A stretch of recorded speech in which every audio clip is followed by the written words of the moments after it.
Last night, I wrote a letter to an ex-lover.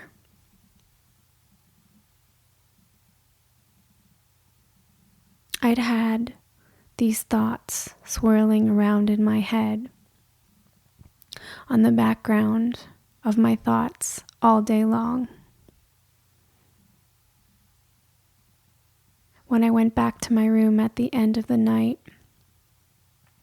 I couldn't find my journal.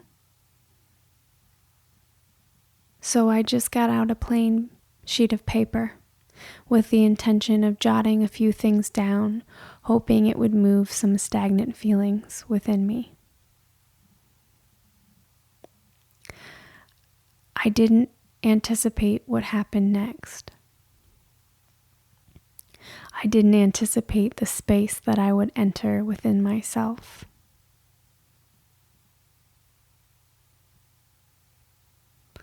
I would end up writing for over 2 hours, about 8 pages of handwritten notes. And what I'm about to read to you is a completely unedited version of my stream of consciousness thoughts.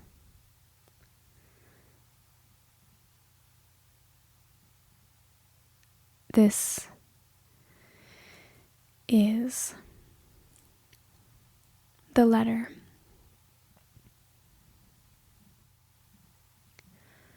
I know you're probably assuming I don't miss you. But the opposite of that is true. I miss you terribly when I let myself, though I must admit that missing you shows up like an unexpected house guest at inopportune times, and I don't always feel like entertaining it for dinner. I try, though, when I can, to really just let myself feel the sensation of missing you,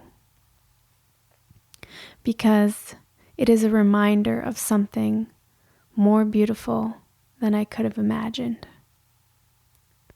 It is a reminder of my own capacity to love. I think to myself, wow, I can love this big that it hurts this much. That's pretty magical. I mean, that's pretty fucking magical, isn't it? This whole being human thing. It's wild.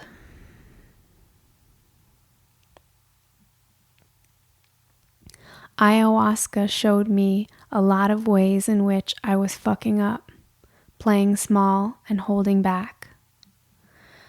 There's a lot of people I don't give the time of day. There's people I'd look down on or act better than. But I would veil it so sneakily with this covert spirituality that although it was always kind on the surface, it was a tool for keeping myself separate, for othering, for creating a hard, delineated me separate from a you. What I'm trying to say is that I was walking around doing the best I could to be kind and love everyone. But you see, I didn't actually know how to love anyone. I didn't know how to love.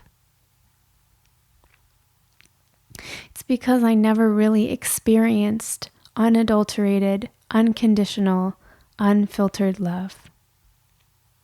From the time I was 9 years old and I lost the relationship with the most important man and love in my life, my dad, some part of me curled up inside herself in the shadows and vowed never to love that deeply again, so I didn't have to feel the pain, the depth of the pain from a loss like that. It wasn't safe to love. And so it was like that with every single man in every single relationship I'd ever been in. I'd have one foot out the door before it began. I'd always be scanning for something better, someone better. The grass is greener, you know? I would grieve a relationship and process it before it had even ended. That way it wouldn't hurt so bad when it finally did. To my partners, I'd appear cold, unfeeling. Did I ever even love them? How could I seem so okay? I must have never cared. But I did care. Don't you see? It's so simple. I'd made a secret, forgotten promise in the deep recesses of my psyche to my inner child and promised to protect her. I thought that by guarding my heart, I was doing the right thing. I was being loyal to her. I was stepping in for the parent she'd lost all those years ago. It took incredible work to get to this realization. I fell through trapdoors and traveled through secret passageways, descending infinite floors into dark basement levels of the catacombs of shadows I had buried decades before. I had to follow my own thoughts like breadcrumbs without a flashlight, diving into the darkness of my mind without a map, unsure of where I was going or how I would get out. I was terrified. You know better than most what I've been through and how my mind has almost swallowed me up at times. I didn't want to go down there in that basement. I knew it would mean lying in a bed of broken mirrors, sitting in a murky bog of my own self-hatred while dismal skulls bobbed and floated in the abyss around me. I knew it would mean being tormented by the demons in my own head for hours until I cried out in exhaustion and begged for mercy. But I went anyway. I had to. There was no other way out. Besides, I was no stranger to suffering. Some might even say I'd become quite good at it. But it was love. Love that was the unexpected part. That was the part that gutted me, brought me to my knees, cut me open, cracked my ribs, and pried my chest open until my heart thundered outside of my chest, until I poured golden light from my rib cage like a flashlight 3 feet outside of my body, until I shuddered and sweat and became nauseated. Love. Love did that. It was such intense love that to me it felt the same as pain. It was almost unbearable. I mean, truly, my system was flooded with so much love that it felt uncomfortable to be inside my own skin. I breathed and said, "This is a lot. This is a lot." Yes, I gently comforted myself. It is a lot. Suddenly, all in one moment, I understood why it was important to be here on earth. Why caring about life and living is important, even though we know everything turns to dust in the end. You see, I had all this time been missing one very important piece. I had touched the bottom of the well of suffering. In fact, I wore it like a badge. But I had put a ceiling on love. I'd been living life with a 60% joy threshold, safer that way. But once I'd punched the ceiling out and climbed up onto the dusty roof to let the sun kiss my face, I noticed a ladder of loving. The loving capacity of the universe that stretched onward into infinity. Infinity. Do you hear me? That's how big love is. I could climb that ladder forever and never find the end of it.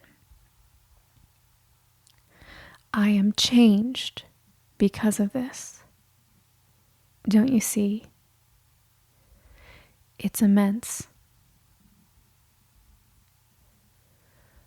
What does one do with such information? I cried for myself and for all the years I lived half an existence with a heavy clamp on my heart. I offered compassion to this tender place inside of me, this hard black bead of hate that melted in front of my eyes to leave me completely childlike and raw. What else is there to do at that point but forgive?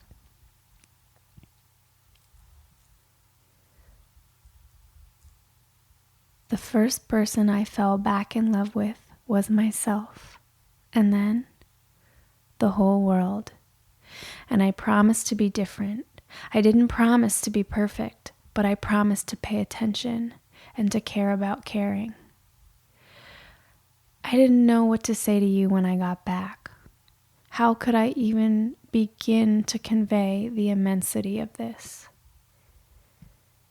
I needed time, and I didn't call not because I didn't miss you, not because I didn't love you, but because I love you so much.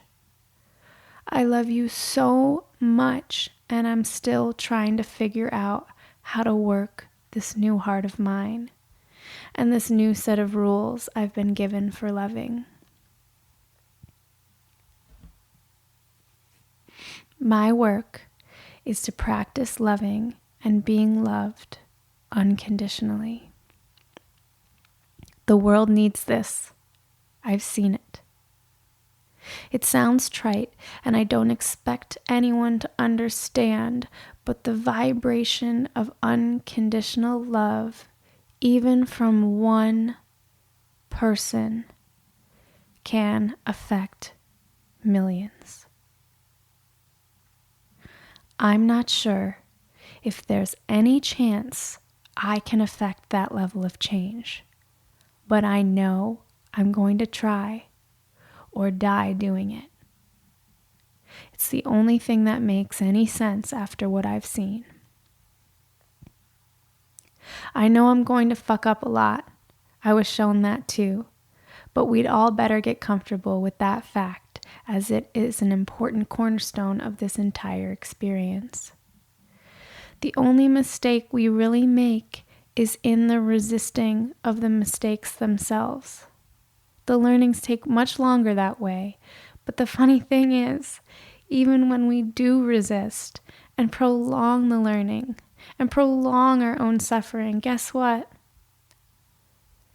We'll get the lesson anyway, over and over and over until we have what we need. There's something so beautiful about that, isn't there?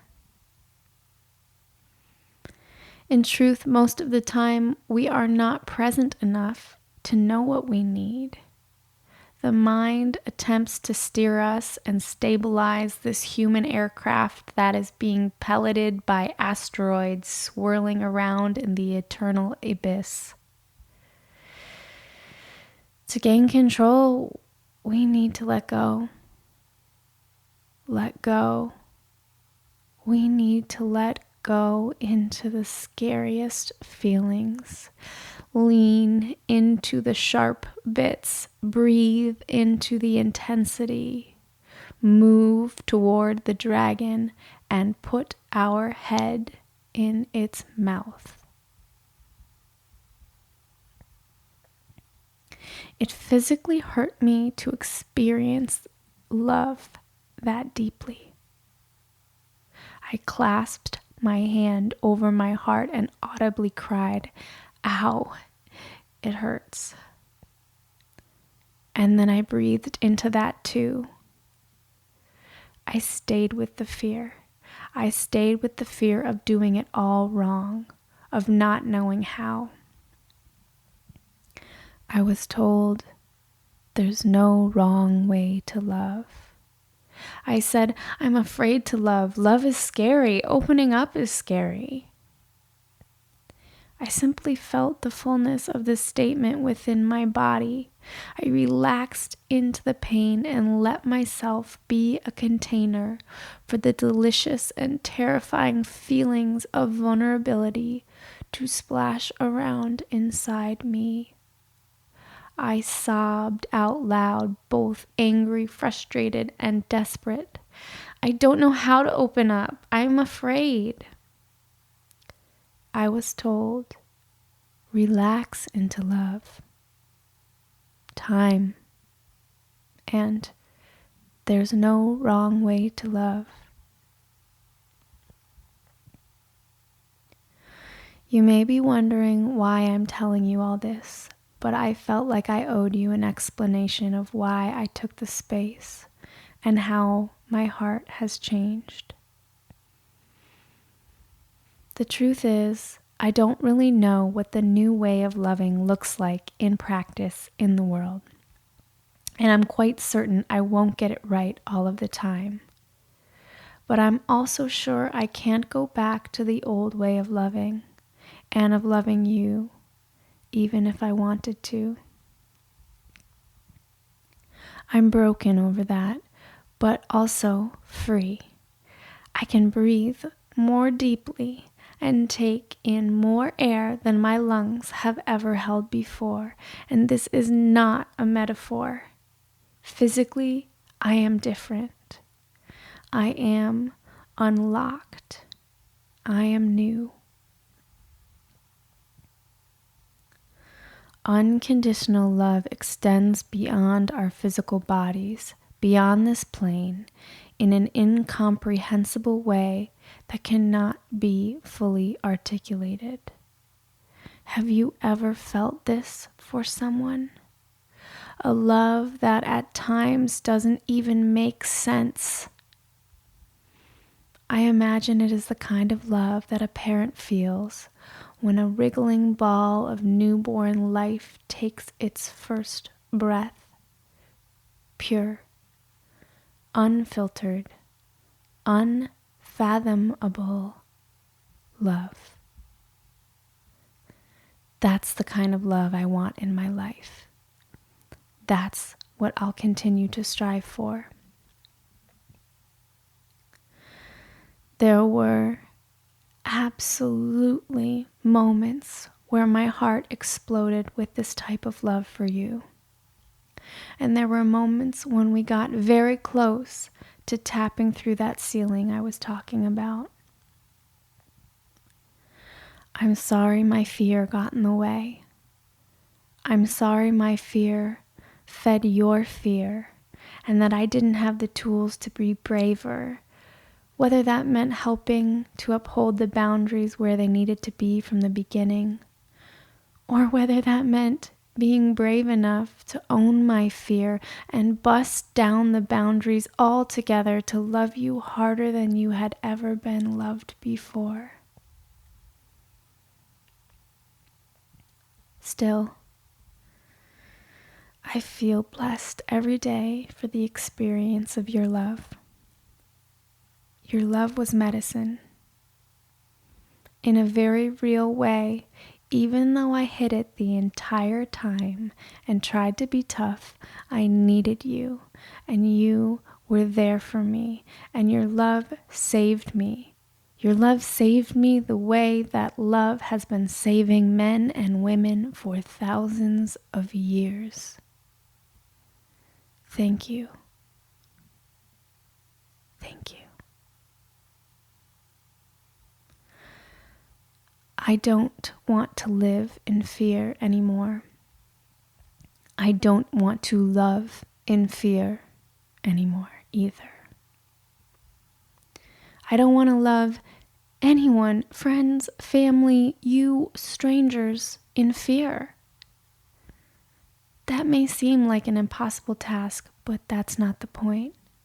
The point, again, is that I am committed to trying this new way of radically loving. I know this likely changes the capacity in which we are able to be in each other's lives quite a bit. Please forgive me for the time I've taken to attempt to understand what all this means. It would be too painful for me to try and go back to the old way of loving you. I simply cannot box my love up in that way anymore. I've reached a point on my spiritual path where the lessons I'm being called to practice are ones that demand me to love boundlessly. I fear that the rules that held our love together by design are foundationally at odds with the work I need to do right now. I have suffered immensely over this. Grieving the thought of you has not been easy. You are one of the most special souls I have ever met. When my soul met yours, I made more sense. My existence in the universe made more sense. It had to, if there were people like you on this earth to understand and belong to. I love you, and I will go on loving you as our paths swirl and dip and cross and diverge as we loop through this roller coaster of this life, as we meet again and again in this lifetime and in the next. Hallie.